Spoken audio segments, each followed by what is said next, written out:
Started the series in 2004. Since 2007, I've been joined by my life partner, Tony Partington. He's at the back handing out the contributor copies of the Ghost Town Poetry Volume 2.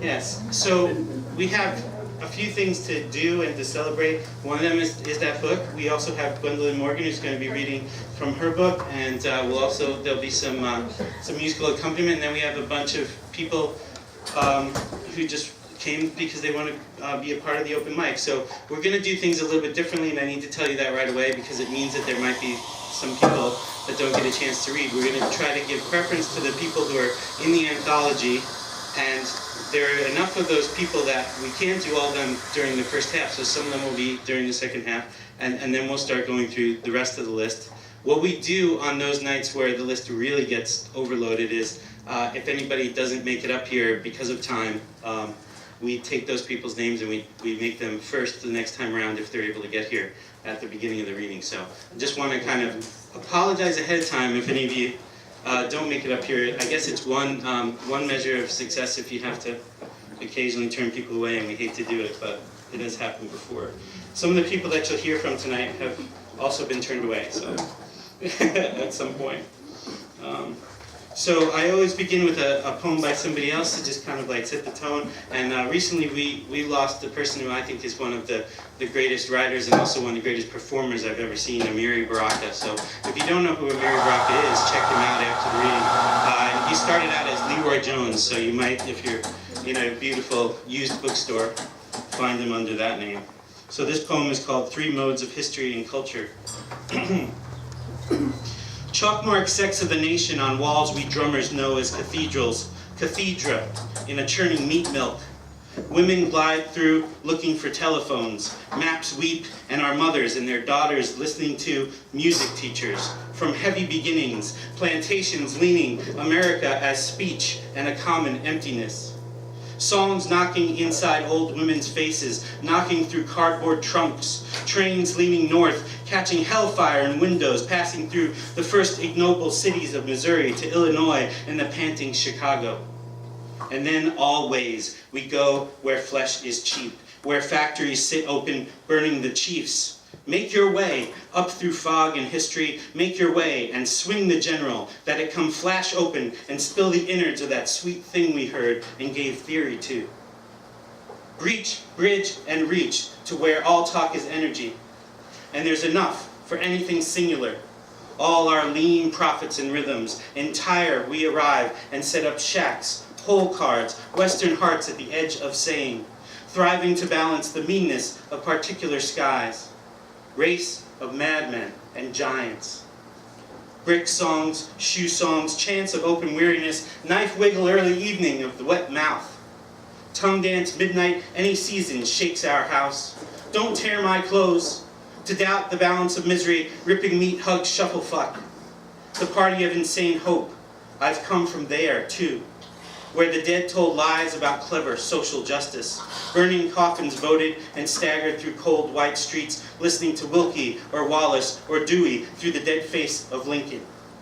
Come from there and belched it out.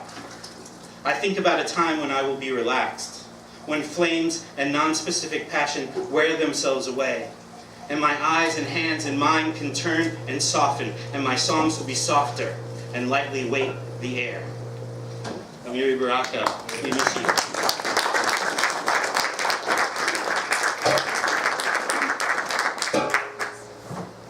Please YouTube him. It's really, those of us that care about the performance aspect of poetry, I've never seen one that did it better than him. So our first open mic reader from Ghost Town Poetry Volume 2, and also our official videographer, Tiffany Berber-Schramm. Come on up.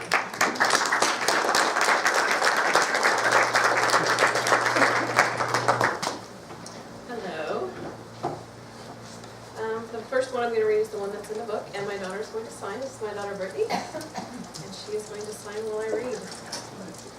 So this one is called Where Sunflowers Go to Die. Nathan, I found the sunflowers. They're in a community garden across the street from my old high school. I saw them. Some are holding on, still erect with large blooms. Some droop just slightly. Water might help raise their heads. Some have petals missing, scattered below on weeded earth. One giant head is brown and dead, just left there to decompose. The afternoon sky is muggy. The air is hot. The yellow and brown and green colors flash before my camera lens. I snap feverishly. My daughter yells, "Mom, we need to go." I walk slowly towards my car. Sadness swirls like a dust storm around my head. The dust creates tightness in my throat. I know where the sunflowers go to die. Click, click, click, before they run out of time. Thank you.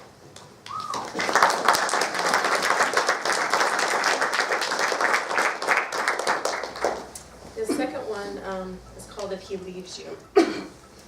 I find it interesting that you fear he will leave you. Left alone with only the love you have for him in your box of memories. I just always know one of us will leave. Collect our things, place them in the plastic bin, and carry them to the car. Sometimes I envy your addiction. Most of the time I don't. You're always standing on the edge of the diving board, ready to jump into an unfilled pool. Plunge to your death at the slightest crack in the pavement of your perfect love. This is too much for me to give into. Too much to lose, too much of myself to lose. Watching you go through this is too much. I sit on the other end of a cell phone trying to talk you down.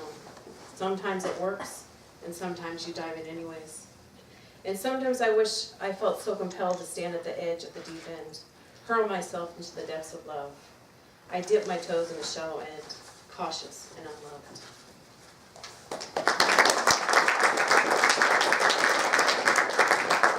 And this last one is called I-5 Purgatory, and anybody who's driving I-5 from downtown Portland tonight will understand this. So, Purgatory is a 14-mile stretch from downtown Portland to my front door. Some days it's a fast 20-minute commute, most days it's a long 45-minute commute. I entertain myself by texting. I figure if the cops give me a ticket, I will fight it. Sitting going 0 miles per hour does not constitute driving. The HOV lane is useless, and people play Russian roulette and slide to the right at the last minute. Some just fly all the way home without getting caught. I wish I was more of a rule breaker, but I would get caught.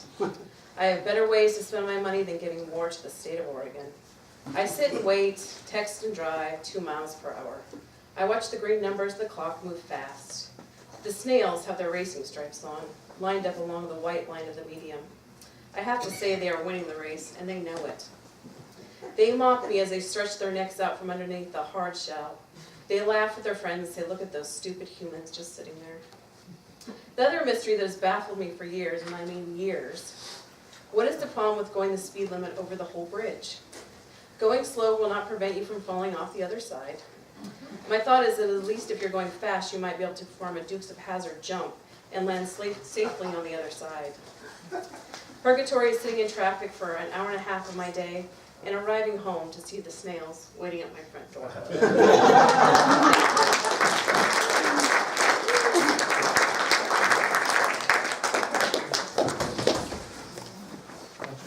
Is yours? He's going to use it. Nathan's gonna use this, yeah. So this is the second volume. The first Ghost Town Poetry Anthology came out in 2011, and we decided to do a second one because this year is going to be our 10-year anniversary, but also because there's so many people that have come through in the 10 years that there were people that we knew who didn't submit anything to the first one, who could have, and people that we've met since then. And so our first few readers tonight are people who weren't even really a part of the community when we did that first book. So it's so great now to have two of them and to have a better representation of all the people from the beginning until now. And another one of those folks, one of those newer folks who we're happy to have as part of this community is Nathan Tompkins.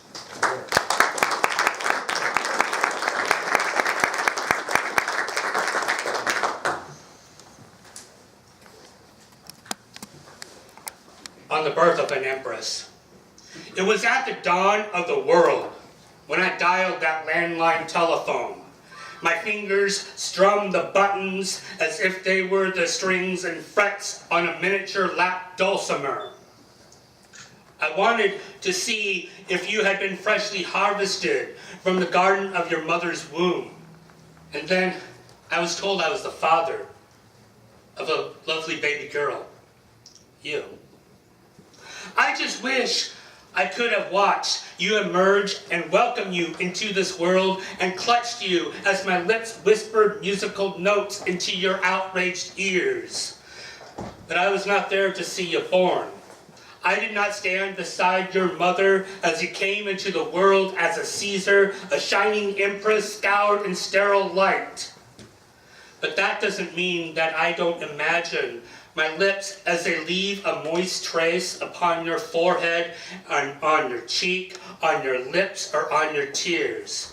Nor does it mean that I don't imagine me tell you stories that force the giggles to gush from your childish throat. But it does mean that I imagine myself as I clutch you to my chest and croak in a voice guttural with tears. I love you, Jacinta.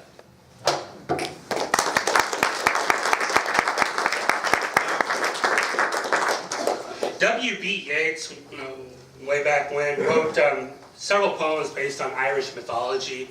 One of them was Song of a Wandering Aengus. In the story, Angus fell asleep, and in a dream, he dreamt of a woman and fell in love with her. And upon waking, he searched for her and eventually found her. The last two lines of Yeats's poem is silver apples of the moon, golden apples of the sun. And this is just kind of my take on the whole thing. I lie in my bed, secured against the chill air that tattooed goosebumps across my naked arms.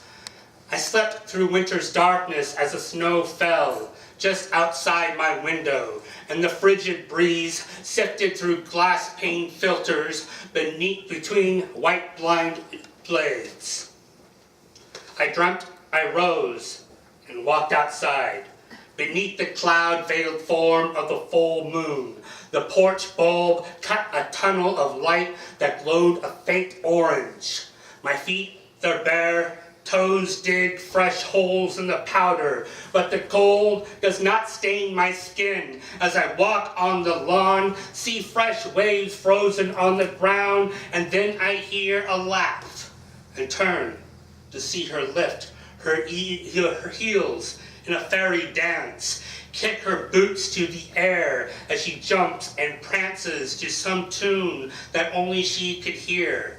Her red hair bounces across her shoulders as her arms reach for the stars hidden behind the snow clouds.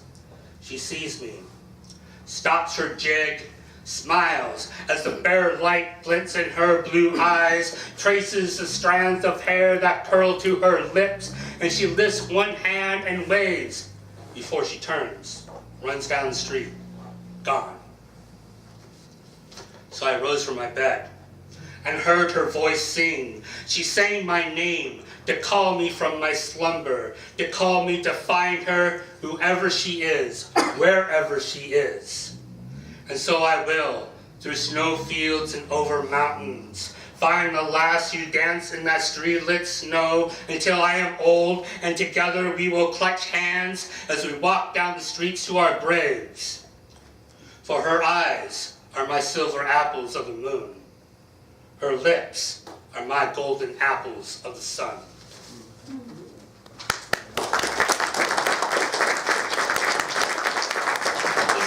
Different take on the whole love thing. This is called Cupid Can Go Fuck Himself.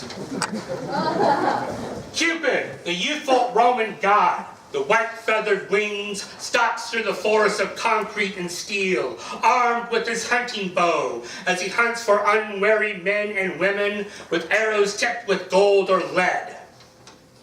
The wanker stalks me down Burnside, as he hides around the corner of 11th. Right outside Powell's, armed, ready, and he dodges standstill rush hour traffic, slips between cars and urban pickups, arrow knocked back, ready to fly with its auric head aimed at my heart. He's a sadistic little bastard. After he poisons me with thoughts to lay roses, thorns dripping with blood at her feet as I give poetry to her ears, he shoots her with lead-crowned projectiles, so that she might see my offerings and turn her back to the blood tears that burst from the heart's cracked chambers. This time, though, the little fucker's mine. And I wait here, just a block away, on the corner of 11th and Cooch, baseball bat gripped in my sweaty palms, ready to bash it against his thick skull, dye his blonde curls red, break his silver-threaded wings, rip them from his back, laugh at his springs, break his bow over my right knee, and take his arrows and shove him up his immortal puckered arse. Then I will finally be free from this chronic pain that bounces beneath my ribcage. Thank you.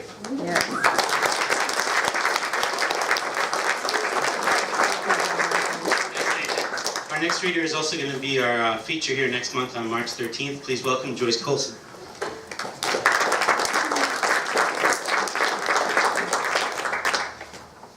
Thank you. Next week, on the 19th, Wednesday, I'm hosting the poetry reading at Paper Tiger Coffee Roasters. I think I said that right again. Anyway, Carol McCarthy, the widow of Jack, will be my featured reader. And I also have a second featured reader from Santa Fe, New Mexico. Wayne Lee will also be there to read for a little bit too. Tonight I'll read the first poem I'll read is from the book Ghost Town Poetry, In the Winter of Life. In the winter of life, the fading sunset of the experience, the lingering awareness of falling leaves, the slowing warmth of summer wind, the whisper of the heart that grows older, there is but one lingering consolation. Wisdom has replaced our foolishness.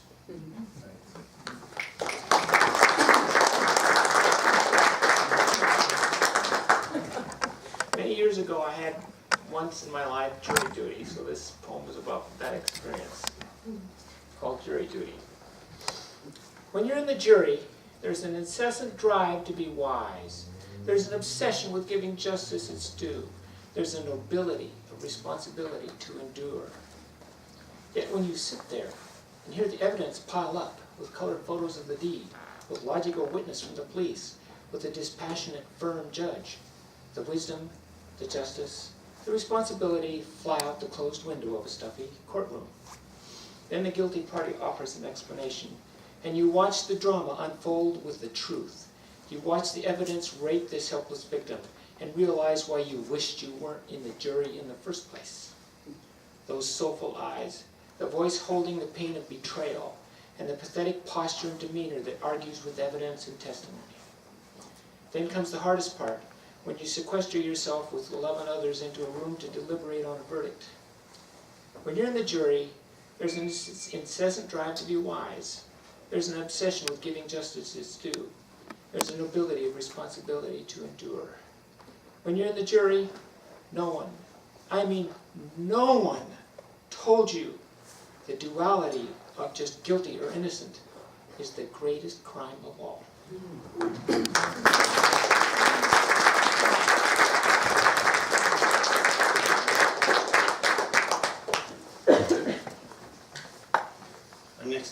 Our next reader is a teacher here in Vancouver, and so I'm going to demonstrate a teaching technique that's called modeling.